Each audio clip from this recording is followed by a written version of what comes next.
এই হচ্ছে আমার মানে প্রতিদিনকার সকালে ঘরের দৃশ্য। তখন বাজে 9:30 নাগাদ।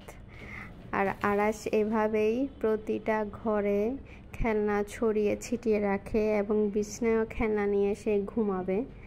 এত মানে প্যারাদায়ক এই জিনিসটা।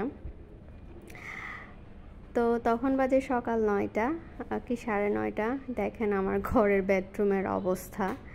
তো উঠেই একটু সামনের রুমের দিকে গেলাম, দেখলাম কি একদমই রোদে ঝকঝকা। তখন বাজে 10টা।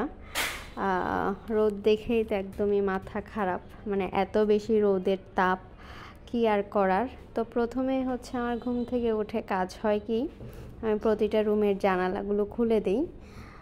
জানালা খুলে বাইরে একটু দেখি, বাইরের আলো বাতাস সব কিছুই।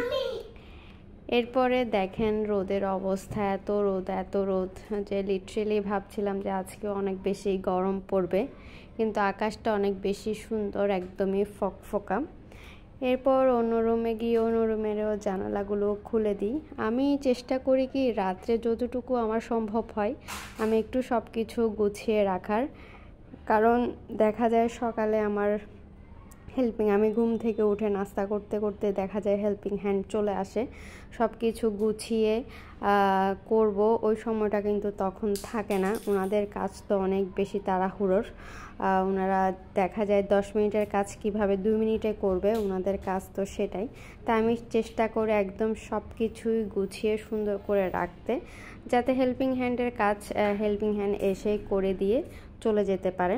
এরপরে কিচেনও দেখেন একই অবস্থা, আমার কিচেনটাও খুব আমি গুছিয়ে রাখি, রাত্রেবেলা সব কিছু গুছিয়ে সুন্দর করে রাখি। আর এদিকে 2 দিন পর পর আমার যে মানি প্ল্যান্ট গাছটা কিচেনে আমি রেখেছি, এটাকে আমি একটু গোসল দেই সকালবেলা, এরপর একটু পানি দেই, এরপর একটু করে এটাকে রোদে রাখি। যেহেতু আমার পুরো ঘর জুড়ে কিন্তু রোদ ঢুকে, আমি যেহেতু টপ ফ্লোরে থাকি, খুব বেশি গরম। এরপর এটা হচ্ছে দুপুরের 12:30 নাগাদ। একদম আকাশ হঠাৎ করে হচ্ছে মেঘলা হয়ে গেছে।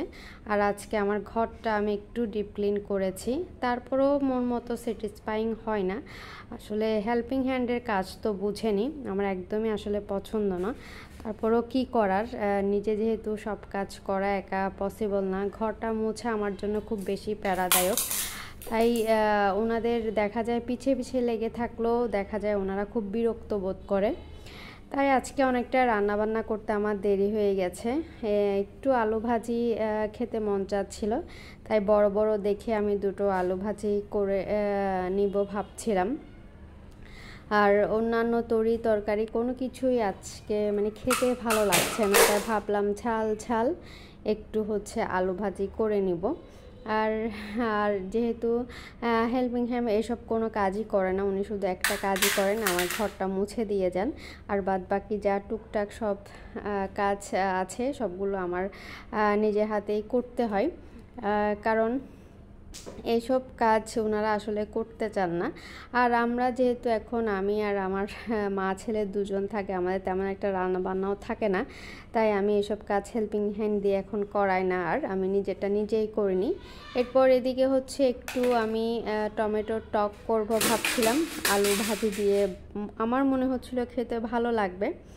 তাই চটজলদি আমি রান্না বসাতেই তখন হচ্ছে আজান দিচ্ছিল, কারণ আজকে একটু ঘরটা আমি ভালো করে নিজে দাঁড়িয়ে থেকে ক্লিন করেছি। তারপরেও মন মতো করে ক্লিন করতে পারিনি, কারণ ওনাদেরকে আসলে কিছু বলা যায় না, ওনারা নিজের ইচ্ছা মতো কাজ করে যায়, কিছু বললেই দেখা যায় মুখ ফুলিয়ে বসে থাকেন।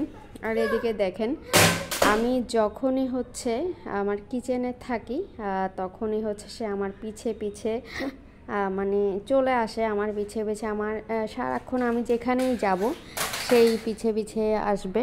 এখন যেসব সাউন্ড শুনতে পাচ্ছেন এ কিন্তু এখন খেলনা ছুঁড়ে মারছে এটা সেটা, মানে ভয়েস ওভার দিতে যাব যে একটা নিরিবিলি প্লেসে, এই অবস্থাও কিন্তু আমার থাকে না। এরপর এদিকে হচ্ছে প্রায় আলু ভাজিটা হয়ে এসেছে। এর মধ্যে হচ্ছে আমি হালকা একটু জিরে গুঁড়োটা ছিটিয়ে দিয়েছি, আর সামান্য করে হচ্ছে ধনে পাতা, জাস্ট এটা নাড়িয়ে চাড়িয়ে নামিয়ে ফেলবো। জিরের গুঁড়ো দিলে যে কোনো খাবারে কিন্তু খুবই মজা হয়।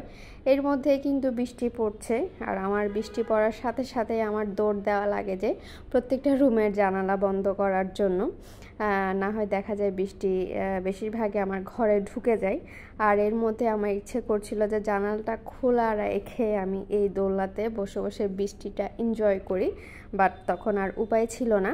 এরপরে দুপুরে হচ্ছে খাওয়া দাওয়ার পালা। আর এদিকে আমি আজকে পোলাও চালের সাদা ভাত রান্না করেছি খুব।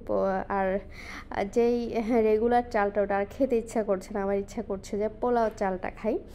আর যেহেতু বাসা থেকে এনেছিলাম পোলাও চাল। আর এদিকে হচ্ছে দেশি মুরগির ডিম, সাথে ছিল আলু ভাজি, চিংড়ি ফ্রাই, এরপর হচ্ছে টমেটোর ঝোল। সব কিছু মিলিয়ে আজকের দুপুরে খাবারটা ভালোই লেগেছে, খারাপ না। আর আমি আর আরাস সবসময় দেখা যায় দুপুরে রাতে একসাথেই খেতে বসে যায়, কারণ ওকে খাওয়াতে খাওয়াতে অনেক দেরি হয়ে যায়। ওকে দেরি করে ভাত খেলে এদিকে দেখা যায় ভাতটাও হজম হয় না। আর এদিকে আমি আজকে একটা ডিম দিয়ে ডিমের পুডিং করেছি, সেটা হচ্ছে অন্য আরেকদিন রেসিপিটা আমি শেয়ার করব, একটা ডিম দিয়ে কিভাবে সুন্দর করে ডিমের পুডিং বানানো যায়। তো আজকের ভিডিওটা এই পর্যন্তই। সবাই অনেক বেশি ভালো থাকবেন আর আমাদের জন্য অনেক বেশি দোয়া করবেন। Thanks for watching. আল্লাহ হাফেজ।